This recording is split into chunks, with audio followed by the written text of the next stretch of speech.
With reaction to these developing stories, author of American Marxism, #1 book all around the world, and the host of Life, Liberty, and Levin, Mark Levin. Mark, good morning to you. Good morning. Good morning, Steve. You know, people who've been watching Afghanistan for a while saw this coming, and people thought, you know, he can't possibly go through with it. He did, and now it's absolute chaos. There are tens of thousands of people who need to get out of Afghanistan, and right now they can't. You know, Steve, let me take a little different position on this than I think most people are. Number one, 2,500 non-combat troops, backed up potentially by 1,000 combat troops, 6,000 to 7,000 NATO troops, and we had neutralized Afghanistan. Mm-hmm. We had neutralized Afghanistan. I was at the Reagan Library last week, and we had 1,500 people. So at 1,000, 2,500 people, a massive country with awful terrain. We had an impenetrable air base in northern Afghanistan, and we had neutralized it. So people say 20-year war. What are they talking about, 20-year war? Do we have a 70-year war in North Korea and South Korea?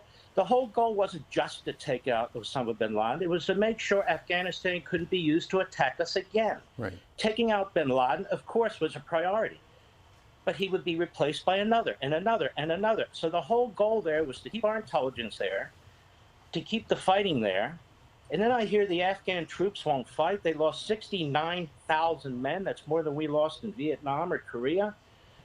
They were fighting, except in the middle of the night when we left our airbase. Why in the hell would we pull the military out before the civilians out?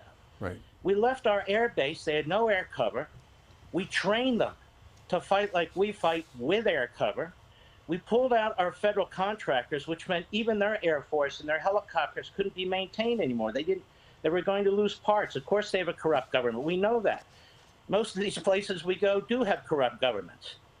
So I'm thinking to myself, if we could rewind the clock and have 2,500 non-combatants and backed up by 6,000 or 7,000 NATO troops and have our base back, and with all this horrific activity that's going on in Afghanistan, would we do it? We sure as hell would do it.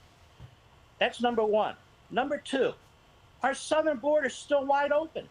We're in a more dangerous position we were than on 9/11. We now have nation-state enemies like China, Russia, Iran, working with terrorist organizations. That's the new axis of the enemy. This is prior to 9/11. We didn't even have that. We have that now. And the southern border is still wide open. Our border patrol is overwhelmed. ICE is undermined. We should be securing that border immediately, so we're not hit again. We are overwhelmed down there. That's number two.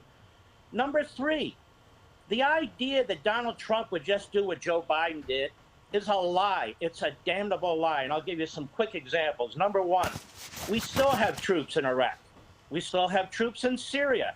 Why? Because Donald Trump is not an ideologue. He's a practical man. He's a principled man.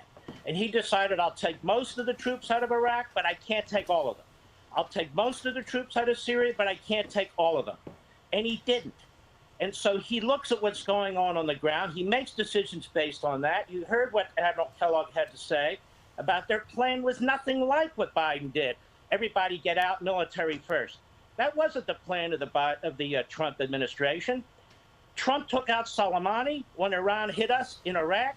He took out the head of ISIS. He destroyed ISIS in the caliphate. When Syria, he wanted nothing to do with Syria, was gassing its own people twice. He hit them twice. The idea that Donald Trump is anything like Joe Biden is a disgusting effort by Joe Biden not to take responsibility for what he has done. We have not only a human catastrophe, there's Pakistan. Pakistan is weak. Pakistan, pretty much a third of that country is already controlled by terrorists. That's where Osama bin Laden was hiding out. Pakistan has nuclear weapons. You think the Taliban is going to sit quietly and Al-Qaeda is going to sit quietly? You've got Iran on their border now aligning with the Taliban. You've got China that's making alliances with the Taliban. You notice the Russians haven't shut their embassy, so they have some kind of deal going on. India is potentially threatened, our ally. This is a big deal. What Joe Biden has just done is completely change the geography, completely changed our national security situation. We now have heightened terrorism concerns from the Department of Defense. So I just wanted to lay out a few of these points. Right. I'm not one of those that say there's a 20-year war, and so we should have taken out every single soldier out of there. It was neutralized. We weren't hit from Afghanistan after 9/11. Not a single soldier was killed for the last 18 months. We have non-combat military personnel there. Our air base was impenetrable. It was powerful. Now we don't have any intelligence. We have nothing.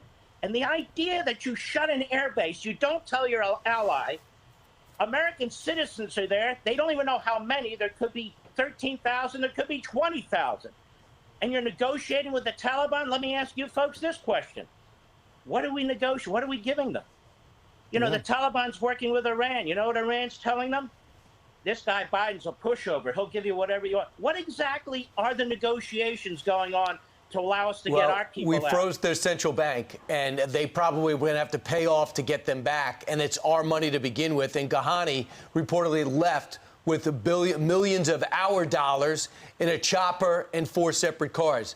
But, Mark, when people are watching you just now and they've served in Afghanistan and they look down and they are missing a leg or a limb or the invisible scars of this war, you pointed out something great. For 20 years, we have not been hit because of what they did, number one. And number two, what Joe Biden did is defy his own Defense Department, defying his own chief of staff. He was against the CIA and his intelligence unit. So I ask you, who told him to do this? Who is he listening to? And are you more than ever worried if he's capable of having this job? Listen, Brian, I do things, I guess, that are unpopular from time to time. I said the Republicans in the House should be talking about his impeachment. You don't defy a Supreme Court decision the way this man did, willy-nilly, when it comes to rents and the attack on private property rights. You don't keep a border open when people are coming across the border who have the virus. When people are coming across the border who are MS-13, who are drug pushers. And now we have more terrorists coming across than ever before, the former Border Patrol chief said, particularly under these circumstances. You have a president of the United States who is mentally incapable. And I don't mean because he has dementia. He's always been mentally incapable of being president of the United States. Don't people remember that ISIS built its caliphate under Obama and Biden? That we talk about these 5 terrorists that were released from Guantanamo Bay. But it's okay, folks. They're not going to be in Afghanistan. And they promised us they won't go to the battlefield. And I want to add this, Brian. Who are the buffoons who are embracing the Taliban propaganda now that they're going to treat women differently and so forth and so on? Do you know Khomeini, when he took over Iran, said exactly the same thing? We're going to treat our women properly. We're going to have free speech. You know who else said that in 1936? Joseph Stalin, under his constitution that he put in place. When the hell are the media in this country and the flunkies who sound like the media in this country going to get over this? There are evil people. These people attacked us. They gave safe harbor to Obama. They now control Afghanistan. They didn't even control the northern part of Afghanistan. Thanks to Biden, they control more of Afghanistan than they did before 9/11. Our border's wider open now than it was after before 9/11. This president refuses to do anything about it. Well, what are we supposed to do? Just sit here and talk about it? I want the House Republicans to start talking seriously. I mean, Donald Trump, there's a letter and there's a word and a letter to the Ukrainian president. And look at that. He was trying to go after Biden, and the 2 presidents say, no, he wasn't. Well, we're going to impeach him anyway. And then we'll impeach him when he's a private citizen. Joe Biden deserves to be impeached and removed from office. That discussion needs to begin right now. Mark, I don't know if you saw the interview. We talked to an American who is trapped in Afghanistan, went over there to take care of his sick father, and he can't get out. And he is too scared that the Taliban's going to know where he lives and come and kill him and his entire family. But it was very important for him to do this interview with us, even though he's putting his life on the line. Here's his message to Joe Biden. We're struggling with. We need an immediate help. Mr. Biden, please help all these Afghans who did support you, who helped you. These people deserve this, that I need to do this for them. As a human. Mark, how are we going to get these Americans out safely? Well, I don't know that we are. I mean, if the Taliban chooses, it's going to have the biggest number of Americans kidnapped in American history. I know what Donald Trump would do.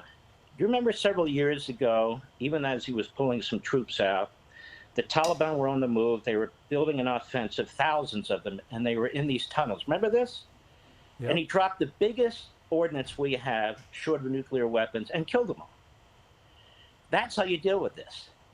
You tell the head of the Taliban, we're going to kill you. We're going to kill your family. We're going to kill all your... This is all they understand. Don't people... They're terrorists. They're terrorists. They already struck us. And so that's all they understand. But you know what? I hate to say this, but under Joe Biden, does anybody really think that he has the courage or the strength or the intelligence to do what needs to be done to get our people out of there? Right. You're negotiating with them. You already negotiated with them. They're surrounding they're surrounding the Kabul airport. And people have been asking the press secretary, the press secretary of state, the press secretary of defense, because all the main figures are hiding right now, and they've asked him, right, how are you going to get Americans to the airport? What is their answer? They don't know. They don't know. And because there's people outside Kabul. There's Americans outside Kabul, and they've been shut off. They're checkpoints now. So unless we're going to march and we might have to, unless we're going to march our men down those streets and reopen it ourselves, knowing that they're going to be targets for the Taliban, how are we going to convince them? What leverage do we have? Do we have to let more guys out of Gitmo in order to get our guys back? Well, that's my point. What exactly are these negotiations? We have no cards, because who the hell pulls the military out before they pull your citizens out? Who the hell shuts your air base and doesn't even tell your ally of 20 years about it? I want to remind people, again, this has not been a 20-year war. Afghanistan has been neutralized. We had 2,500 non-combatant troops there, backed up by 6,000 to 7,000 NATO personnel. And the Afghans, you know, I spoke to Colonel Richard Kemp, who was the commander of British forces there, and he said, I was disgusted and offended by this President Biden saying these men didn't fight. They were fighting, and they were fighting near the end, until we pulled our Air Force out, and we pulled out, and we shut that base down. Then they realized we can't win. Yeah. Mark, as you know, we're going to have a break in about a minute, but we wanted to ask you about the fact that one of the Taliban commanders is somebody we actually had in captivity, one of the commanders down in Gitmo, now calling the shots. We exchanged one of them for Bo Bergdahl. Five of them yeah, for Bo Bergdahl. One of these two guys, though. Oh, right. So what do you make of that? Real quick, about a minute. What do I make of that? When you elect disastrous presidents, you have disastrous consequences. Obama released those five, as Obama gave pardon to a number of domestic terrorists, as Clinton gave pardon to a number of domestic terrorists, as Carter gave pardon to a number of domestic terrorists. When you show weakness to terrorists and to the enemy, they strike you. And now I'm worried about going forward here. He still won't secure the southern border. That southern border is wide open. It is. Does anybody think our enemies don't know that? And I'm concerned we have thousands of American citizens stuck there. I mean, we have individuals in our country, some on TV, some on radio, who seem to think this is all over. Let's just get the hell out. We can't just get the hell out of there now. We are stuck. We're stuck. We have thousands of Americans. What do you think Theodore Roosevelt would do?